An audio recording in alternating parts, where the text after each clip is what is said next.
역사적으로 자연재해나 상상할 수 없는 천재지변이 일어나게 될 때 그때마다 어김없이 등장하는 여러 현상들 중에 하나가 종말론자들의 목소리가 커지고 더 높아진다는 사실입니다. 또 하나는 또 여러 모양의 각종 종말론자들이 이제 자기의 모습을 드러내고 대놓고 이야기한다는 그런 현상들이 나타나는 거죠. 문화사회적으로는 어떻게 되나요? 바로 환경 종말론자들이 말을 하고 그들의 주장을 그렇게 나타내고 있습니다. 또 이것이 영화로, 재난영화, 종말영화로 다양하게 이렇게 나타나요. 그런데 종교 영역에는 어떻습니까? 종교 영역에서는요, 극단적 종말론자들이 나타나고 주창합니다.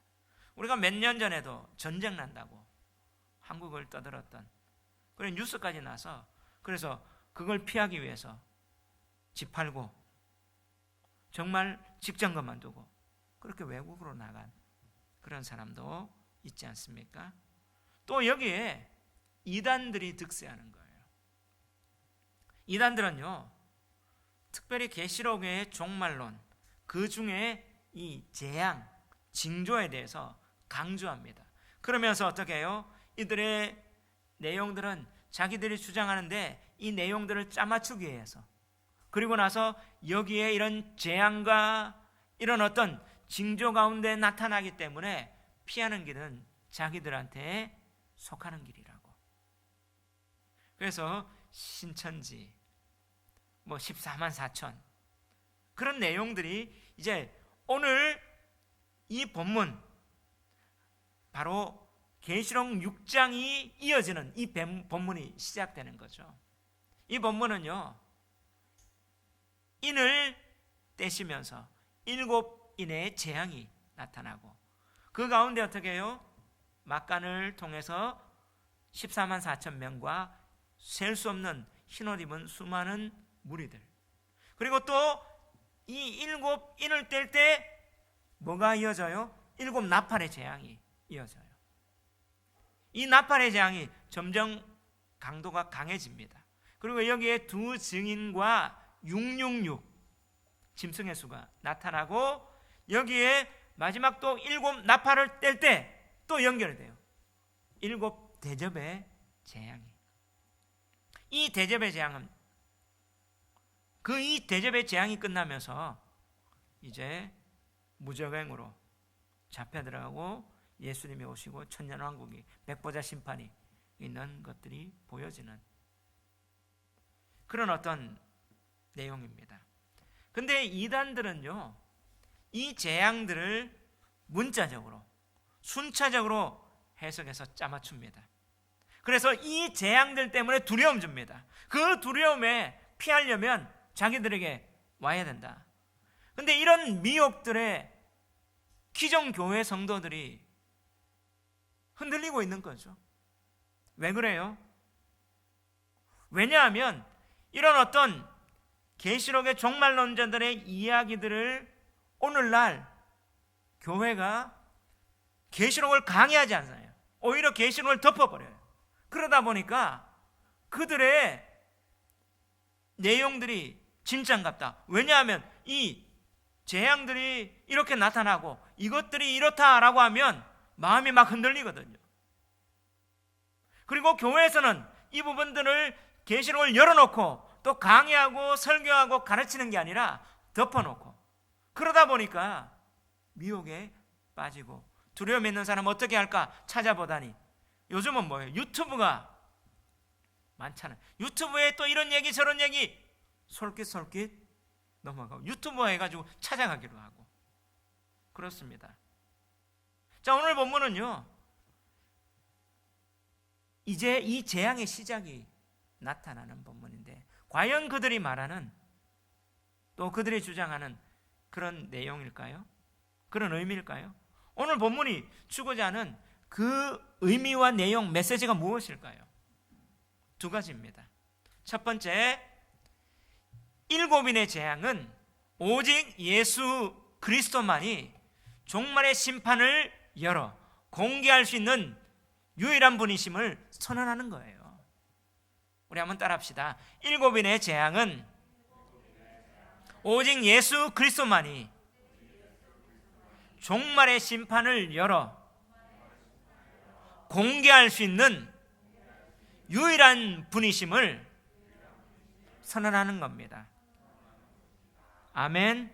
자, 보세요. 종말의 심판을 열어 공개할 수 있는 분이 누구라고요? 예수님. 예수님 외에 없어요. 왜냐하면 자, 1절 6장 1절 한번 읽어봅시다. 시작. 내가 보매 어린 양이 일곱 인 중에 하나를 떼시는데 그때에 내가 들으니 내 생물 중에 하나가 우레소리 같은 말하되 오라 하기로. 자, 내가 보니로 시작하죠. 여러분, 이 계시록에서 내가 보니 시작하면 그 공식이 뭐라고요? 구약에 선지자들이 하나님께서 하늘의 계시를 볼 때 선지자들이 한결같이 내가 보니라는 관용구로, 이 내가 보니 하존이라는 말은요, 선지자들이 하나님의 계시를 보여줘서 종말의 계시를 보여줄 때 그들은 그 하나님의 계시를 보고 전달한다고 하존, 내가 보니 이렇게 말해요. 그래, 내가 기쁜 중에 보니 이렇게 될 수도 있죠. 내가 보니 공식이에요. 사도 요한은요, 자신이 그런 선지자적 전통을 계승하고 자기가 하나님이 보여준 선지자라는 그 성경을 계승하는 그 선지자 의미라는 그 의미를 이 내용에 담아 선언하는 거예요. 이 보여주는 의미는 그 성경이 점차적으로 하나님께서 구체적으로 보여주는 선지자다, 선지자적 사명을 감당하는 거다, 이렇게 얘기하는 거예요. 그러면서 내가 보니 뭘 봤습니까? 어린 양이 일곱 인 중에 하나를 떼시는데. 자, 지금 뭘 봤어요? 어린 양이 일곱 인 중에 하나를 떼는 그 장면을 봤어요. 여러분, 누가 인을 뗀다고요? 어린 양. 이게 중요한 포인트입니다. 왜냐하면 우리가 지난주에 보좌의 환상을 봤잖아요. 지지난주에 4장 5장이 이어지는데 그가 성령에 이끌려 열린 문에 열려서 하늘에 올라가니까 음성이 나서 이리로 올라오라. 이 일 후에 마땅히 일어날 일들을 네게 보이리라. 바로 지금부터 일어날 종말의 일들을 보이리라, 이렇게 하고 천상의 그 보좌에 앉으니 그 모습을 보고 그 천상이 예배를 받는데, 지난주에 보좌에 앉으신 그 하나님의 오른손에 뭐가 들려 있어요? 두루마리가 있는데 그 두루마리 안팎으로 쓰여져 있었죠. 그러니까 안팎으로 쓰여져 있으니까 우리가 오늘 이 책을 보면서 책 바깥에도 쓰여 있잖아요. 그러니까 어렴풋이 이게 성경이라는 거, 안에는 내용을 잘 몰라요. 열어야 되니까. 근데 그 안팎으로 쓰여져서 그것이 무슨 책인지 알았어요. 아는데 거기에 뭐가 있어요? 일곱 인으로 봉인되어 있는 거예요. 그 핵심 질문이 뭡니까? 누가 이 두루마리를 펴냐? 누가 이 인을 떼기에 합당하냐? 이게 큰 질문이었잖아요. 뗄 사람이 없어 막 울었는데 하나님께서 누가 뗄 수 있다고요? 죽임당한 어린 양. 그 어린 양이 합당하다 하며 찬양하고 찬송하고 하는 그것으로 끝나고, 이제 내가 보니까 그 합당한, 인땡이에 합당한 어린 양이 일곱 인 중에 하나를 떼는 장면으로. 그럼 이 어린 양이 누굽니까? 예수 그리스도예요. 아멘. 예, 예수 그리스도가 이 인을 떼면서 이제 열려지는 거죠. 계시가, 종말의 심판이 하늘 보좌로부터 나와서 그 권세, 심판하는 권세를 위임받은 예수님께서 이제 어떻게 해요? 인을 떼면서 그 심판의 내용이 공개되는 거예요.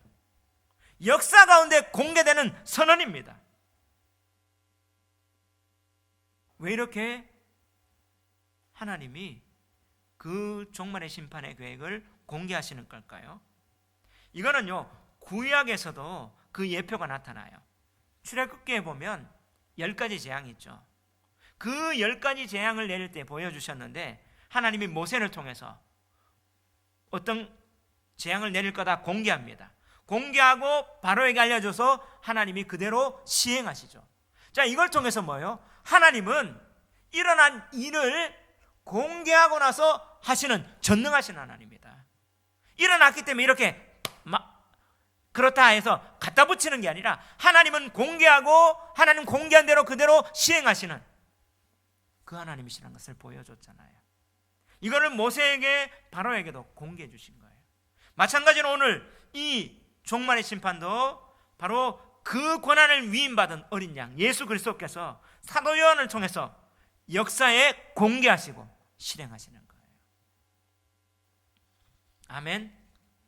자, 이거는요, 이 선지서 아모스 3장 7절에 하나님께서 그 공개하는 방식을 이렇게 말씀하고 있어요. 우리 한번 읽어봅시다. 시작. 주 여호와께서는 자기의 비밀을 그종 선지자들에게 보이지 아니하시고는 결코 행하심이 없으시리라. 할렐루야. 하나님의 비밀, 이게 미스테리온에서 이 비밀은 종말에 일어날 것들, 이게 사도 바울이 우리가 사도 바울이 고린도전서에서도 미스테리온, 로마서에도 미스테리온, 이 미스테리온 비밀이라는 걸 계속 얘기해요. 그래서 바울의 종말론도 이 비밀 찾아보면 나와요. 근데 하나님께서 뭐예요? 선지자들에게 보이지 아니하고는 행하심이 없다. 하나님이 하신 일들은 보여주시는 거예요. 할렐루야. 그게 은혜죠. 자, 이렇게 이것을 어떻게 해요? 오늘 예수님이 인을 떼시면서 역사적으로 공개하는 사건이라는 사실이에요. 근데 이 심판은요, 이 재앙은 세상에 대한 심판이 되는 거. 그런데 이 세상에 대한 심판은 하나님의 백성에 대한 구원이에요. 이 심판과 구원은 동전의 양면과 같아요. 왜 그렇습니까? 10가지 재앙이 일어날 때 애굽, 세상을 상징하는 애굽에는 뭐예요? 심판이 되었죠. 근데 하나님의 백성, 그 하나님의 백성에게는 뭐예요? 이 재앙이 피해 나가는 구원이었어요. 그 10가지 재앙의 마지막 최종 정점은 뭐예요? 유월절. 유월절에 뭐예요? 어린 양. 어린 양을 통해서 심판과 구원이 완성되는 거예요. 그 예편을 통해서 오늘 그 유월절 어린 양, 죽임당한 어린 양 대신 예수, 그분이 예수 메시아 그리스도, 그분이 뭐예요? 오늘 인을 떼시는 거죠. 자, 인을 떼시는 거는 뭐라고요? 예수님을 통해 하나님이 이 땅 가운데 바로 이 재앙의 계시를 통해서 심판할 것을 역사적으로 선언하시는 거죠. 이 선언을 통해서 우리는 뭐예요? 소망이 생기는 거예요. 세상은 심판당하는 거예요. 그리고는 우리에게는 뭐예요? 구원받구나. 자, 이 내용들을 알면 견딜 수 있는 거죠. 지난주에 우리가 승준이가 군대 갔다가 첫 휴가인데 코로나 때문에 좀 막혔다가 이제 백신 맞고 왔어요. 승준이가 보니까 딱 들어갔잖아요. 선배들이, 형들이 뭐라고요? 국방부 시계는 돌아간다. 자, 끝날 걸 딱 아니까 뭐예요? 이거 견딜 수 있잖아요. 마찬가지로 하나님께서 이 종말의 계시를 딱 보여주시면서 공개함으로 인해서 어떻게 될지 우리가 아니까 뭐예요? 견딜 수 있는 거예요. 아멘. 그래서 하나님의 백성에게는 이 재앙이 오히려 소망을 주게 되는 겁니다. 성도의 믿음이 여기 있으니 바로 인내인 거예요. 인내할 수 있는 힘이 여기 있는 거죠. 그런데 자, 이 재앙이 어떻게 일어나느냐? 바로 7인, 그리고 7나팔, 7대접. 이 재앙이 어떤 모습으로, 이 재앙은 어떤 모습으로 나타나냐? 여기에 해석을 잘해야 돼요. 이것이 예수님의 선언이라는 것을 어떻게 알 수 있느냐? 자, 이단들은요, 이 재앙을 3가지다. 7개 일어나고 또 7개 일어나고 순차적으로 일어난다. 그들은 이렇게 얘기합니다. 과연 그럴까요? 그래서 어떤 징조가 나타나면 이건 몇 번째 재앙이기 때문에 이렇게 된다, 이렇게 얘기해요. 과연 오늘 인을 떼는 게 그런 의미일까요? 두 번째 본문이 주는 메시지 따라합시다. 재앙은 무질서하게 진행되는 것이 아니라 완벽한 계획과 진행 가운데 실현됨을 선언합니다. 아멘. 예. 이 재앙은 무질서하게 진행되는 것이 아니라 완벽한 하나님의 계획과 그 진행 가운데 실현된다는 것을 선언하는 거예요. 왜냐하면 일곱인을 읽을 때 오해하는 부분이 단순히 시간적, 역사적, 문자적으로 순서대로 배열됐다, 이렇게 진행된다고 그렇게 착각하는데 그렇게 읽으면 안 돼요. 그래서 세 가지 사건이 일곱인의 재앙, 일곱 나팔, 일곱 대접, 이게 세 가지다, 따로따로 논다, 그렇게 보는 경우가 있는데요, 이거는 아니라 하나의 사건을요 세 번의 다른 각도로 기록한 겁니다. 왜냐하면 일곱인, 일곱 나팔, 일곱 대정의 재앙은요 반복 기법을 쓰는 거죠. 그래서 종말에 나타날 하나의 그 재앙을 다른 각도로 써주는데, 이것은 점진적으로, 점층적으로, 구체적으로 심화되어 가는 그 모습을 보여줘요. 그래서 그 메시지를 이걸 확실하게 나타날 수 있는데, 특별히 이게 창세기 41장에 바로가 꿈을 꿉니다. 바로가 꿈을 꾸는데 그때 누가요? 요셉이 이 꿈을 해석해 주죠. 이 사건에 보면 바로가 하나님께서 역사에 될 일을 꿈을 꾸게 해주죠. 어떤 꿈을 꿉니까? 한 꿈을 꿨는데 아름답고 살찐 일곱 암소가 막 등장하는 거예요. 그런데 이후에 흉하고 파리하고 그런 다른 일곱 암소가 딱 등장한 거죠. 그런데 이 암소가 일곱 아름답고 살찐 암소를 먹어버리는 거예요. 자, 그 다음에 또 꿈을 꾸는 거예요. 어떤 꿈을 꿉니까? 한 줄기에 무성하고 충실한 일곱 이삭이 딱 등장해요. 그리고 그 다음에 어떤 게 가늘고 동풍에 마른 일곱 이삭이 딱 등장하다가 이 가늘고 마른 일곱 이삭이 무성하고 충실한 그 일곱 이삭을 삼켜버립니다. 이 꿈이 너무나 분명한데 바로가 이걸 어떻게 해석하냐 할 때 요셉이 이 꿈 해석하는 걸 통해서 어떻게 해요? 애굽의 총리가 돼요. 그때 창세기 41장 25절에 이렇게 말해요. 요셉이 바로에게 아뢰되 이 꿈은 하나라. 하나님이 그가 하실 일을 바로에게 보이십니다. 할렐루야. 자, 이 꿈은 하나님이 계시할 내용의 하나입니다. 근데 반복을 통해서 이 내용을 구체적으로 확실하게 확정해 주는 거죠. 자, 일곱 암소와 일곱 이삭은 뭐예요? 7년이다.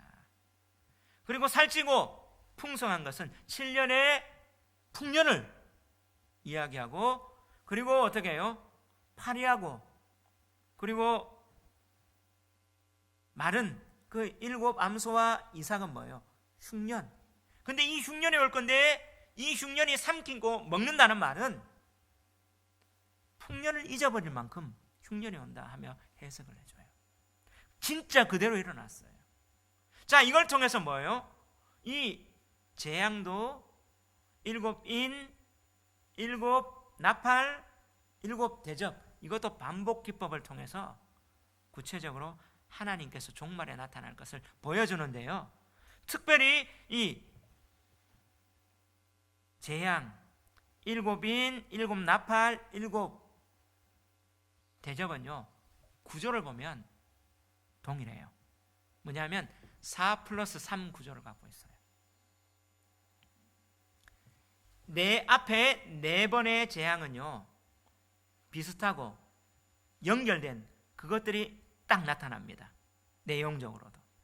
근데 뒤에 세 개는요 각각 독립적으로 다른 내용들이 나타나요. 이게 일곱인에도 나타나고 일곱 나팔에 나타나고 일곱 대접에도 그대로 나타나요. 그러면 어떤 이 패턴의 동일성을 통해서 뭐예요? 그건 하나다 보여주는 거죠. 그리고 또 여기에서 이 재앙이 뭘 보여주냐면 동사. 히브리인들은 동사에 아주 중요하게 여기는데요. 이 동사가 7 나팔을 떼다. 동사가 뭐예요? 떼다. 떼실 때에. 이거는 원어로 아노이고라는 말인데 이게 다 똑같이 나요. 7 뗄 때. 그때 일어납니다. 그런데 떼는 거, 나팔은 뭐예요? 나팔이 불 때 이 재앙이 일어나요. 사라피조라는 말이. 그리고 대접은 뭐 쏟다 할 때 에크케오라는 이 동사가 다 쓰여졌어요. 재앙이 일어날 때만. 그런데 이 동사가 특징을 갖고 있죠. 7인을 떼면서 뭐예요? 재앙이 나타나요. 그럼 뭐예요? 그 재앙의 한계, 제한된 동사의 제한을 받아요. 떼면서 뭐예요? 인을 딱 떼니까 개봉이 되죠. 공개하는 거예요. 세상에 이런 재앙이 어떻다, 심판의 종말의 재앙이 어떻다 일어날 거다, 딱 공개하는 거예요. 7인은 공개하는 거예요. 그 역할이. 그리고 7 나팔은 부는 거죠. 나팔은 언제 붑니까? 성경에 출애굽기 그 민수기 이렇게 보면 나팔을 불면 시작이에요. 그리고 신년이 시작할 때 나팔을 붑니다. 나팔절이죠. 시작. 어떻게 이제 공개한 것들을 어떻게 시작할 거다 보여주고, 자 이제 대접을 쏟는 것은 뭐예요? 실행하는 거예요. 실제적으로 실행하고 이렇게 이루어진다는 것을 보여주는 거예요. 그런 맥락 속에 오늘 7인의 재앙은 뭐예요? 바로 어린 양이 딱 떼면서 역사적으로 그 하나님께서 종말에 이룰 그 재앙을 공개해주는 개봉박두가 된 거죠. 아멘. 자, 이걸 통해서 뭘 하라는 거예요? 하나님의 백성이 어떻게 이 종말에 살아가야 할지 그것을 보라는 거예요. 자, 아멘. 근데 이 7 재앙 중에 4+3 구조인데 오늘 이 넷째 인까지 떼는 것을 한번 보는데 뭐가 나타나요? 첫째 인을 딱 떼니까 뭐가 나타나죠? 말, 그리고 그 탄자, 흰말 탄자가 나요. 둘째 인을 딱 떼니까 뭐가 나요? 무슨 말이 나요? 붉은 말, 그리고 그 탄자가 나오죠. 셋째 인을 딱 떼니까 뭐가 나요? 검은 말, 그 탄자가 또 나옵니다. 넷째 인을 딱 떼니까 뭐가 나요? 청황색 말 나오고 그 탄자가. 자, 이건 이어지죠. 네 말과 네 탄자가 나오죠. 여러분, 자, 계시록의 환상을 해결할 때 계시록에 뚝 떨어진 게 아니라 사도행전 처음 딱 보는 그런 어떤 모습이 아니라 계시록의 이 환상은 무엇을 근거하고 있다고요? 구약의 선지서와 구약 성경을 근거하고 있어요. 구약의 배경이 이 사건이 있다는 거예요. 그걸 통해서 사도 요한에게 구체적으로 하나님이 더 점층적으로 점진적으로 보여주신다는 사실이죠. 자, 이걸 무시하고 그냥 이 말 이건 뭐다 해석하는 것 거의 잘못된 해석입니다. 짜맞추기 해석이고. 그러면 자, 우리가 하늘의 환상, 보좌의 환상, 그것도 에스겔을 통해서 우리가 봤잖아요. 그러면 오늘 이 네 말의 환상은 그럼 구약의 어떤 근거와 배경을 가지고 있습니까? 바로 스가랴서예요. 스가랴서 1장 7절에서 10절까지 우리가 한번 읽어봅시다. 시작. 다리오 왕 제2년 11째 달 곧 스바볼 24일에 이또의 손자 베레가의 아들 선지자 스가랴에게 여호와의 말씀이 임하니라. 자, 여기에 보면 역사적 시기 날짜를 딱 정하죠. 실제인 거죠. 자, 그 다음부터 읽어봅시다. 시작.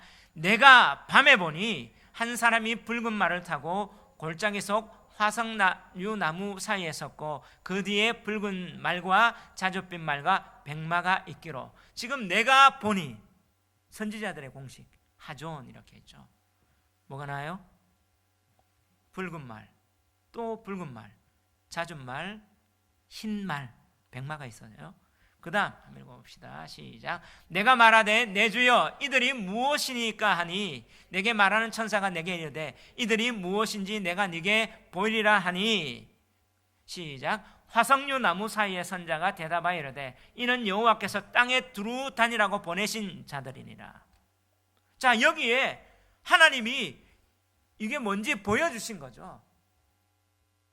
하나님이 보내준 메신저예요. 말 타고. 그러니까 말의 색깔은 지금하고 조금 다르죠. 네 말이 나와요. 그리고 이 스가랴 6장에 보면요, 6장 1절부터 5절까지 한번 또 읽어봅시다. 시작. 다리오 왕 제2년 11째 달 곧 내가 또 눈을 들어 본즉 내 병거가 두 산 사이에 나오는데 그 산은 구리산이더라.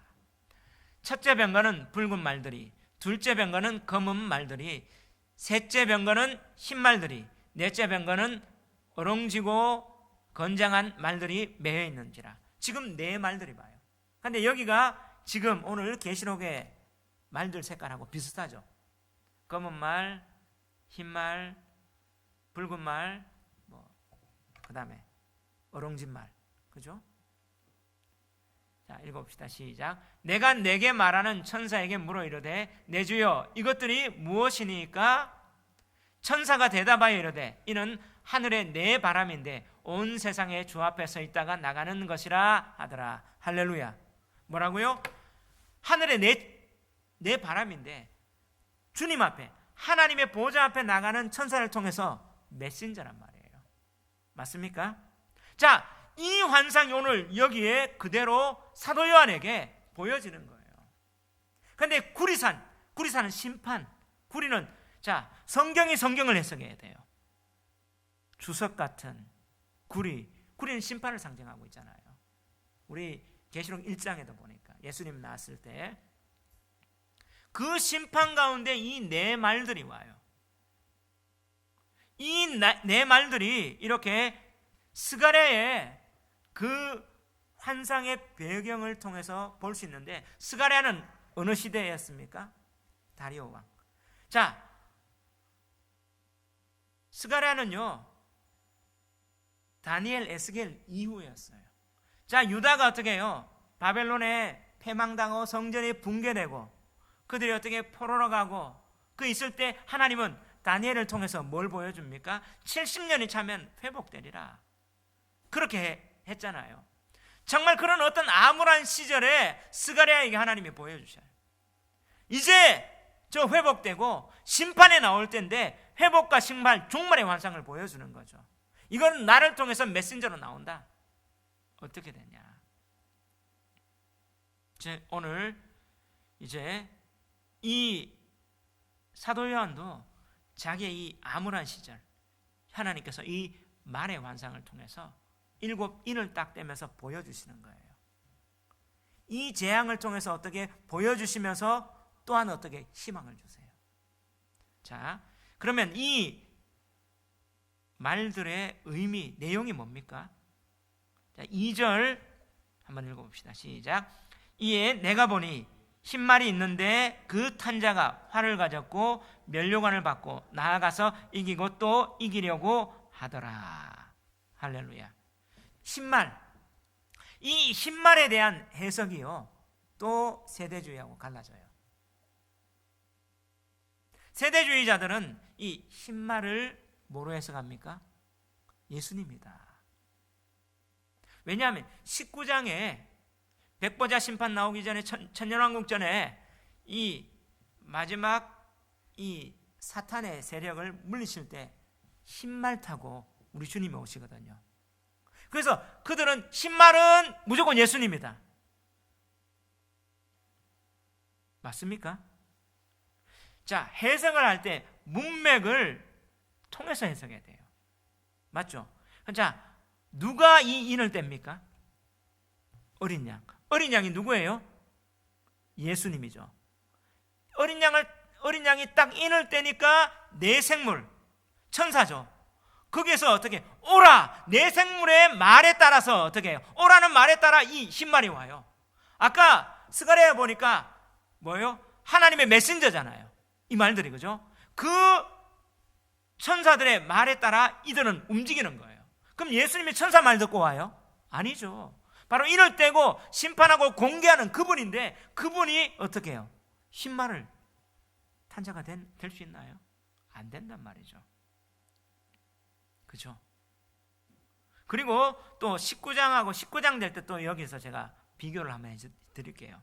그런데 흰말은요, 사도 요한 당시에, 그 당시에 1세기에 승리의 상징이었습니다. 왜냐하면 로마 황제가 전쟁 나가기 전에 흰말 탔거든요.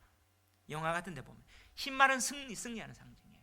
로마 제국은요, 천하무적의 군대를 가졌습니다. 근데 그 당시에 로마 군대가 패한 전쟁이 있었어요. 그게 뭐냐면 AD 62년에 페르시아 지역에서 파르티아 기병대가 그들을 무찌른 거죠.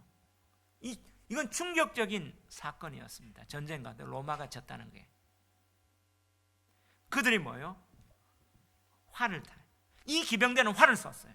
그 당시에 어떻게 활 잘 안 쏘고 어떻게 칼 쐈는데, 활을 쏜 이 파르디아 기병대가 이겼거든요. 근데 여기 보니까 흰말이 있는데 그 탄자가 뭘 가졌고요? 면류관을 받고. 자, 면류관, 이 번역이 면류관으로 이렇게 돼가지고 우리가 헷갈리는데, 이 면류관이라는 말은 스테파노스란 말이에요. 관이란 말이에요.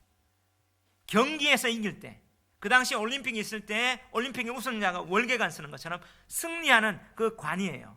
그런데 19장에 보면 그 흰말을 탄 그 자가 관을 써요. 그 관은요, 단어가 달라요. 디아테마타라는 건데, 이거는 왕관이에요. 예수님은 왕관을 썼는데, 이는 뭐예요? 승리의 관을, 전쟁에서 이기잖아요. 이기려고 했는데, 근데 나아가서 이기고 또 이기려고 하더라. 전쟁에서 오늘 본문의 흰말 탄 자는 뭐예요? 이기려고 하는 거죠. 이겼다가 아니고. 근데 19장에 보면 이겼다. 사탄은요, 광명의 천사로 옵니다. 결국 이 흰말은 뭐냐? 적그리스도를 상징해요. 바로 적그리스도는요, 예수님 비스무리하게 옵니다. 적그리스도는요, 비스무리하게 와요. 바로 바울 사도가 광명의 천사로 오죠. 흰말처럼. 근데 이긴 게 아니라 성도들한테 이기려고 노력하는. 근데 여러분, 이게 뭐냐? 흰말 가운데 이기려고 하는 이 사건, 활 사건을 통해서 뭐예요? 로마가 패배했거든요. 국가 간의 전쟁. 그러면 전쟁을 의미해요. 나라와 나라의 전쟁 가운데. 그렇게 이기기 위해 싸우는, 이것이 이럴 때니까 전쟁이 일어나는 거죠. 자, 오늘날도 이 전쟁은요, 우리에게 재앙입니다. 우리가 전 인류가 겪었던 1차 세계대전, 2차 세계대전, 오늘날도 뭐예요? 전쟁이 일어나고, 얼마 전에 이스라엘에서 팔레스타인 공습을 하며 어떻게 전쟁이 있다가 휴전을 했죠. 이 전쟁이 오늘날에도 이렇게 재앙의 모습으로 나타난다는 거죠. 자, 그리고 둘째인을 딱 뗍니다. 3절, 4절 한번 읽어봅시다. 시작. 둘째인을 떼실 때에 내가 들으니 둘째 생물이 말하되 오라 하니 이에 다른 붉은 말이 나오더라. 그 탄자가 허락을 받아 땅에서 화평을 제하여 버리며 서로 죽이게 하고 또 큰 칼을 받았더라. 자, 이제 흰말 다음에 어떤 말이 나와요? 붉은 말. 그러니까 붉은 말은 허락을 받아야 돼요. 누구에게? 바로 내 생물에게. 그리고 또 보좌에, 하나님의 허락을 받는데, 이들이 뭐하냐면 땅에 화평을 제하여 버리고 서로 죽이게 하고 큰 칼로 서로 죽이는, 이게 지금 이 땅 가운데 일어났습니까? 내란, 내전. 자, 우리나라도 뭐예요? 동족상잔의 비극을. 그리고 오늘날도 이 내전에서 칼로 죽인 당하는 이런 재앙들이 있잖아요. 미얀마 지금 내전, 그리고 시리아 내전은 지금 10년 동안 계속 일어나고 있어요. 비참한. 자, 세 번째, 자, 5절 한번 읽어봅시다. 시작. 셋째 인을 떼실 때에 내가 들으니 셋째 생물이 말하되 오라 하기로 내가 보니 검은 말이 나오는데 그 탄자가 손에 저울을 가졌더라. 6절 시작. 내가 네 생물 사이로부터 나는 듯한 음성을 들으니 이르되 한 데나리온의 밀 한 대요 한 데나리온의 보리 석 대로다. 또 감람류와 포도주는 해치지 말라 하더라. 자, 이 내용이 무엇일까요? 자, 이 내용은요, 검은 말이 뭘 가지고 있다고요? 저울. 자, 저울을 가지고 지금 뭐예요? 데나리온 한 대 밀 한 대를 대줘요. 이건 뭐예요? 경제적으로 지금 인플레이션이 나온 거예요. 데나리온은 노동자 하루의 일당입니다. 오늘날 우리 노동자의 하루 일당 하면 10만 원, 15만 원 아니에요. 10만 원, 15만 원 가지고 밀 한 대 사요. 그러면 자기 혼자 먹기 그 정도밖에 안 되잖아요. 이 정도로 인플레이션이 일어났어요. 경제적으로 어려워요. 그리고 또 한 데나리온의 보리 석 대. 이래 힘든데, 근데 또 감람류와 포도주는 뭐 하지 말라? 해치지 말라. 감람류는요, 감람나무에 나오는 열매의 기름이죠. 올리브유. 올리브유. 이스라엘에 가보면 올리브 나무가 지천에 깔려져 있어요. 예루살렘의 감람산이 올리브산이에요. 자, 올리브유는요 아주 건강에도 좋은 거예요. 그런데 이스라엘에서 그들이 이제 빵을 굽고 음식을 할 때 올리브유를 다 넣습니다. 이 올리브유가 나토라 이 말은 뭐예요? 음식에 먹을 수 있죠. 포도주는 뭐예요? 음료예요. 거기는 물이 안 좋기 때문에 포도주가 음료예요. 음식과 음료는 어떻게 해요? 주어지는 거죠. 근데 이런 경제적으로 압박받고, 여러분 오늘날도 이렇게 경제적으로 압박받고 인플레이션 나오는 거, 이 재앙 아닙니까? 요즘 전쟁은요 사실 경제를 딱 봉쇄하면 거의 죽은 것 같은, 신용불량자 되면 할 게 없어요 사실. 그런 어떤 상황. 자, 7절 8절 한번 봅시다. 시작. 넷째 인을 떼실 때 내가 넷째 생물의 음성을 들으니 말하되 오라 하기로 내가 보매 청황색 말이 나오는데 그 탄자 이름은 사망이니 음부가 그 뒤를 따르더라. 그들이 땅 4분의 1의 권세를 얻어 검과 흉년과 사망과 땅의 짐승들로서 죽이더라. 자, 이제 뭐요? 이 청황색 말, 청황색은요 잿빛이라고 할 수 있어요. 바로 시체 색깔입니다. 핏깃이 없어서 이렇게 나오는 이 푸르스름한 이 모습. 자, 이름이 딱 사망이라고 되어 있어요. 사망, 타나토스라는 말인데, 타나토스. 자, 이게 이 타나토스라는 말에 어떤 의미가 있냐면 온역, 전염병이라는 뜻이 같이 쓰여져요. 자, 사망의 음부, 바로 지옥, 죽음, 그게 나오는데 그들이 땅 4분의 1의 건설을 얻어 뭐예요? 어떻게 죽여요? 검과 칼이죠. 흉년과 기근이죠. 사망과, 이 사망 똑같이 타나토스, 전염병이에요. 전염병과 땅의 짐승들로서 죽이더라. 지금 땅의 짐승들은 그들은 여행 갈 때 짐승한테 당하는 사고, 그걸 지금 보여요. 이런 어떤 것들이 일어나는데, 자, 이런 어떤 배경이 구약에 있는가? 있죠. 에스겔서 14장 21절에 보면 하나님이 에스겔에 이렇게 종말의 심판을 얘기해요. 정말 이런 위급한 심판을 했는데 이 에스겔 14장을 다 읽으면 좋아요. 자, 근데 21절 한번 읽어봅시다. 시작. 주 여호와께서 이같이 이르시되 내가 나의 4가지 중한 벌 곧 칼과 기근과 사나운 짐승과 전염병을 예루살렘에 함께 내려 사람과 짐승을 그 중에서 끊으리니 그 해가 더욱 심하지 아니하겠느냐. 자, 하나님께서 이 중한벌, 4가지 중한벌 뭐라고요? 칼, 기근, 사나운 짐승, 전염병. 자, 오늘 8절에 뭐예요? 검, 흉년, 사망이 뭐예요? 타나토스라 해서 전염병, 그 다음에 짐승. 동일하죠. 자, 이런 어떤 재앙을 일어난다는데 여러분, 이 재앙을 딱 보면서 무슨 생각이 들어요? 역사 속에 늘 되풀이되는 그런 재난, 그런 것들의 내용 아닙니까? 전쟁, 내전, 그리고 어떻게 경제적으로 압박, 전염병, 그죠? 기근, 맞죠? 이게 뭐예요? 하나님의 심판의 도구인데 이거 공개하면서 뭐예요? 종말이 이제 열려졌다, 종말이 이렇게 나온다, 이렇게 주님이 보여주시는, 이럴 때면서 종말이다. 지금 우리가 뭐예요? 종말의 시대를 살아가고 있는 거예요. 자, 이것을 예수님이 십자가에 달리기 전에 종말에 대해서 제자들이 물을 때 가르쳐 주셨어요. 예수님의 종말론을 한번 보십시다. 마태복음 24장인데 우리 한번, 자, 마태복음 24장 한번 찾아봅시다. 자, 24장 3절. 제가 가진 성경 신약 40면이에요. 자, 마태복음 24장 3절 한번 읽어볼까요? 3절 시작.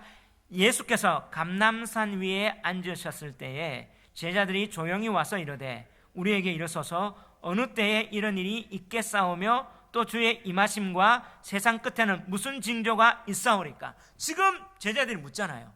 십자가에 달려 돌아가시기 전에 세상에 종말에 어떤 징조가 있습니까? 언제 일어납니까? 할 때 예수님이 어떻게 대답해요? 4절. 예수께서 대답하여 이르시되 너희가 사람의 미혹을 받지 않도록 주의하라. 5절. 많은 사람이 내 이름으로 와서 이르되 나는 그리스도라 하여 많은 사람을 미혹하리라. 지금 뭐예요? 이 종말의 때에 미혹받지 않도록 주의해라. 그죠? 그러려면 어떻게 해요? 예수님이 어떻게 했는지 공개한 내용을 알아야 된단 말이에요. 말씀을 알아야지 우리 미혹받지 않아요. 근데 우리가 덮어놓고 배우고 덮어놓고 믿는다 하고, 그러니까 이단들은 어떻게 해요? 자기들이 이렇게 하다 보니까 혹하면서 미혹당하는 일이 많아지는 거예요. 자, 6절 한번 읽어봅시다. 시작. 자, 6절 시작. 난리와 난리의 소문을 듣겠으나 너희는 삼가 두려워하지 말라. 이런 일은 있어야 하되 아직 끝은 아니니라. 완전한 종말은 아니죠. 난리와 난리. 7절 시작. 민족이 민족을, 나라가 나라를 대적하여 일어나겠고 곳곳에 기근과 지진이 있으니 8절. 이 모든 것은 재난의 시작이니라. 할렐루야. 자, 이게 재난의 종말의 징조의 시작, 재난의 시작이라는 거예요. 예수님께서 어떻게 인을 딱 떼면서 이걸 공개하고 역사의 일들이 어떻게 해요? 반복적으로 이뤄왔어요. 아, 종말이구나. 근데 끝은 아니래요. 그러면 이때 우리가 어떻게 살아야 돼요? 11, 12, 13절 시작. 거짓 선지자가 많이 일어나 많은 사람을 미혹하겠으며 불법이 성함으로 많은 사람의 사랑이 식어지리라. 그러나 끝까지 견디는 자는 구원을 얻으리라. 할렐루야. 우리는 어떻게 살아야 돼요? 끝까지 견뎌야 돼요. 미혹당하지 않고 끝까지 견뎌야 돼요. 여러분, 끝까지 견디려면 어떻게 해야 돼요? 이 말씀을 알아야 되죠. 어떻게 되는지 알아야지 이 말씀에 근거해서 우리가 견딜 수 있는 거예요. 자, 계시록에 뭐예요? 믿음은 여기 있으니 성도의 인내다. 아멘. 근데 어떻게 될지 모르니까 여기에서 두려워서 미혹 가운데 빠지고 이 말 저 말 해도 헷갈리는 거죠. 분명하게 하나님이 보여주셨어요. 보여주시는 걸 알면 끝나는구나. 우리는 자, 이제 국방부 시계는 오는구나. 기다릴 수 있는 거예요. 아멘. 예. 그러면서 14절 언제 온대요? 시작. 이 천국 복음이 모든 민족에게 증언되기 위하여 온 세상에 전파되리니 그제야 끝이 오리라. 할렐루야. 분명히 예수님 말했어요. 천국 복음이 어디에 증언돼요? 모든 민족에게, 온 세상이 전파되는 거예요. 자, 이 7인을 통해서 마지막 딱 재앙이 나올 때 전에 뭐가 나요? 우리가 7장에 14만 4천이 나와요. 자, 우리 계시록 다시 한번 가봅시다. 계시록 7장을 바라보기 전에 6장 끝에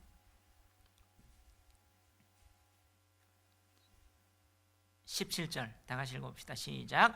그들의 진노의 큰 날이 이르렀으니 누가 능히 서리요 하더라. 자, 이럴 때니까 마지막 떼기 전에 6인을 딱 떼니까 그들의 뭐가 일어났다고? 진노의 큰 날이 일어났어요. 누가 이 진노 가운데 능히 설 수 있느냐?